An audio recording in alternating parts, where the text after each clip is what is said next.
These are the Americana King's Wild playing cards by King's Wild Project. On the front of the tuck box, it does say Americana King's Wild Project playing cards and number 13, and made in the United States. And all of this intricate artwork is all going to be embossed as well, which means it's actually going to be raised up, so it's not actually going to be a flat surface.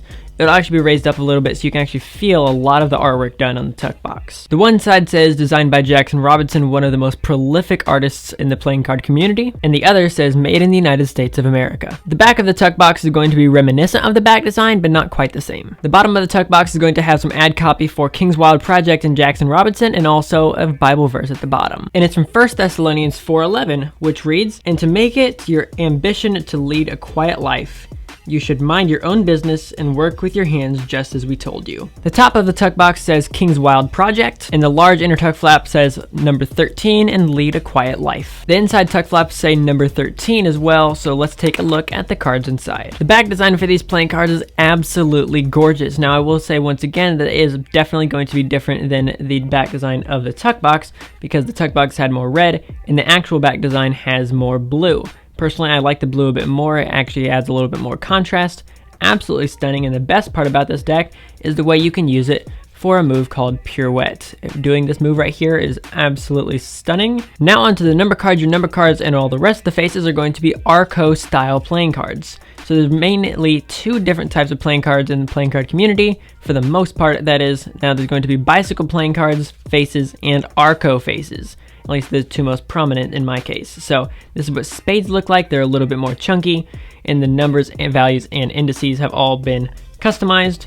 And then your red cards are going to have they're going to be a little bit darker, and again, they're going to be a bit more chunky.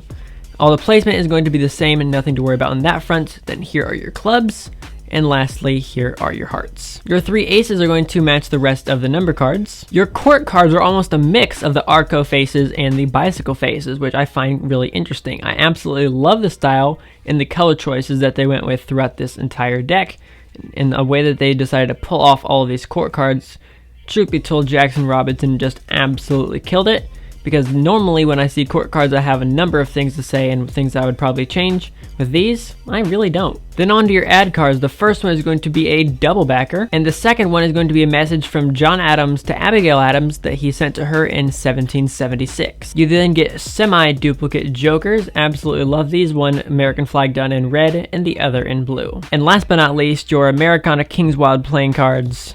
Ace of Spades that says Land of the Free, Home of the Brave. Now on to the handling of this deck. First we'll do the Faro shuffle starting from bottom to top. That is going to be a difference from one deck to another, and this one from bottom to top Faros beautifully. No issues there whatsoever. Now, decks within themselves sometimes will Faro differently from bottom to top and from top to bottom. So bottom to top was fine. Let's see about top to bottom. Although it does work, I mean, pretty much every other, but it was a little bit difficult, I'm not gonna lie to you. And then when it comes to the stock and feel of this deck of playing cards and the finish of them, then when it comes to the stock feel and finish of these playing cards, the finish is going to be extremely nice. Absolutely tons of gliding movements, no issue, it's not gritty at all. It glides beautifully. The finish is the coating that goes in the back of the playing cards. That way when you see them glide, there's no issues there. It makes them go like this instead of when they get all clumpy. So absolutely no issue with the finish. Now the stock of this deck is going to be a little bit thicker than a normal deck of bikes or tally-hos or whatever your normal deck that you use is. It is definitely going to be a little bit thicker, but at the same time it's going to still be a snappy deck. Now the difference between snappy decks and buttery decks, snappy decks are more for things like Backdrop, which look like that, or even ATM, which look like this. So both of those moves are definitely more for snappy decks, and then buttery decks are more for things like Under Pressure or Card Spring. Under Pressure, it looks like this. Of course, you've seen a Card Spring before, which looks like this. So both of those are definitely more for buttery moves, but clearly this one does both of them just fine. But personally, I do think this one is a little bit better suited for moves that are more on the snappy side. So regardless of if you're a magician or cardist, you're clearly going to be able to do both of these. Collector, any of those is going to work.